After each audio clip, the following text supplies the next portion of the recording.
We want to know, what do you have your eye on for 2015 in order to make some money? Well, one of my favorite trades are Treasury notes because we talked about how low interest rates are, but they're only low in nominal terms. In real terms, they're quite high because the 10-year note's around 2%, inflation's at 0. The real rate is 200 basis points. So I go back to, let's say, 1980. Interest rates were 13%, but inflation was 15%. So the real rate was negative 200 basis points. So real rates are actually quite high, even though nominal rates are low. So if inflation stays where it is, particularly at these levels, the bang for the buck, what's called the DV01, but basically how much you make on every point decline in interest rates goes up at lower levels. So you could have huge capital gains on 10-year notes, and plus the dollar's getting stronger. So that looks like a nice trade for a slice.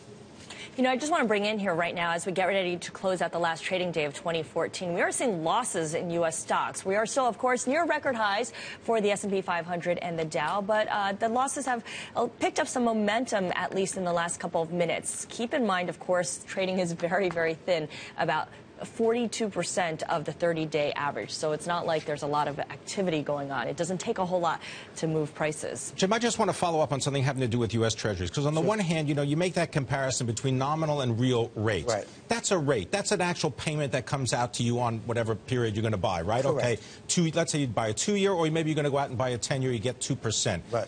But on the other hand, you're talking about capital gains. And the gain that we saw in 2014, 27% for Treasuries, that's a capital gain. You've got to sell it in order to book that gain. Well, that's what trading's all about. Now, long-term, I understand, but trading is different for, there are... investing. Right, exactly. And I'm wondering, how do you sort of untangle the idea that, people will buy bonds saying, look, I'm going to buy it for 10 years. I'm going to stick it away. I'm not going to trade it. That's not what I'm...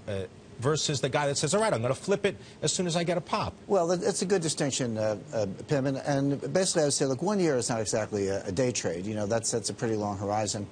Japanese 10-year notes are at 45 basis points. Spanish 10-year notes are 1-something. I mean, why does Spain have better credit than the United States? So it isn't, but that's where their rates are. So something's out of whack. Either U.S. rates have to come down a lot, or there's other rates that are going to pop. But I would expect the U.S. rates to come down. Now, if 10-year Treasury notes go from 2% to below 1%, say 80 basis points, there are huge capital gains. They're bigger than what we... You think it's going to go below 1? Yeah, because the world's deflating. Really? Particularly if the Fed raises interest rates. What's going to be the catalyst for that? Pardon me? What's going to be the catalyst?